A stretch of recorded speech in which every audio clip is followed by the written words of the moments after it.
Magsitigil kayo! Ako ang Kapitan Del Payo dito! Nasaan ang apat na mana ng data? Uy, kumusta kayo? Baka nandyan lang ho sa tabi-tabi yun. Niloloko mo ba ako? Nasaan ang apat na mana ng data? Kami ba hinahanap mo?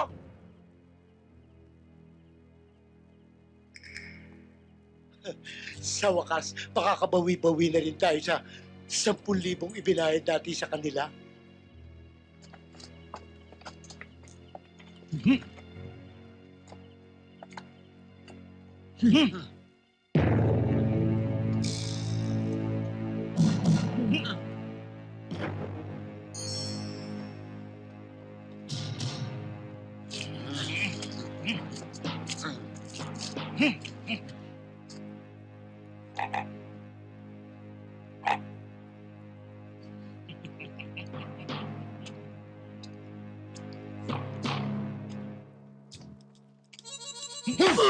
Wag! Masakit ipin ko!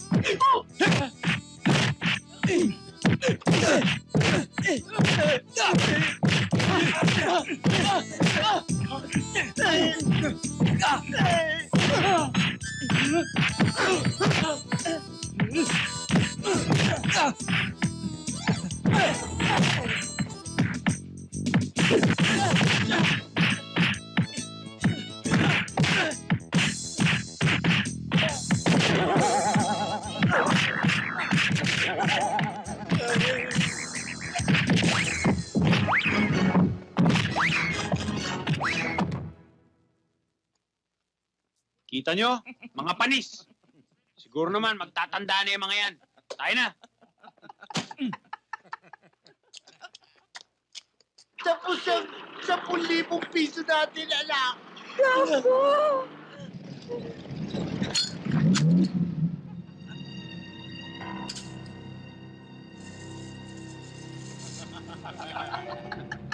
na.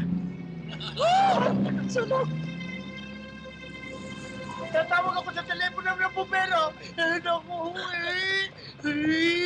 Ay!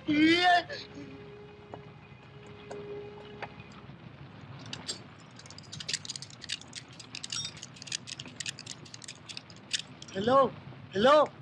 Hello? Hello? Hello?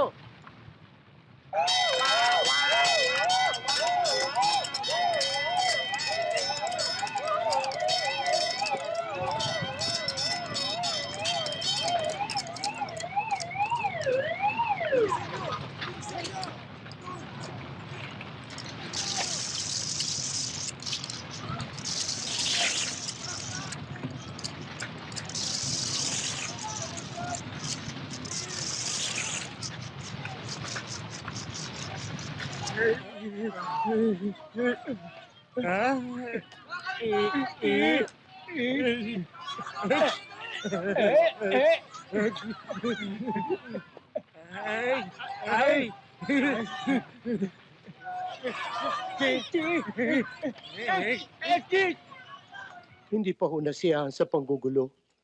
Sinunog pa ho yung isang kubo ng mga kalalakihang yon. Nagsadya kami dito, Mayor, para ihingi ng katarungan yung insidenteng nangyari kagabi. Makakaasa kayo, Kapitan. Na-aksyonan ko ang bagay na yan kahit na meron tayong konting problema sa barangay ninyo. Hindi ko palalampasin ang problemang ito kung sino man siya. Buenos dias, Mayor. Ah! Grego!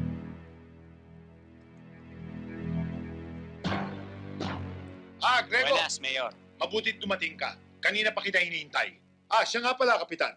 Ito si Grego, ang anak ni Congressman Dapabangon at mamanugangin ko sa kaisa-isa kong anak. Bueno, marami pa kaming pag-uusapan ni Grego kaya maaring sa ibang araw na ito. Kapitan, makakaasa kayo. Na-aksyonan ko ng kamay na bakal ang bagay na ito. Salamat po. Tutuloy na po kami, Mayor. Sige.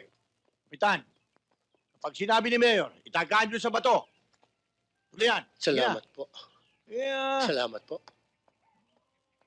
Siya nga pala, nandito si Margarita.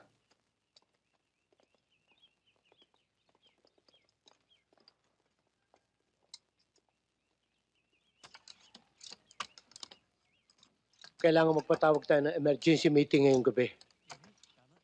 Katomas, uwi na tayo.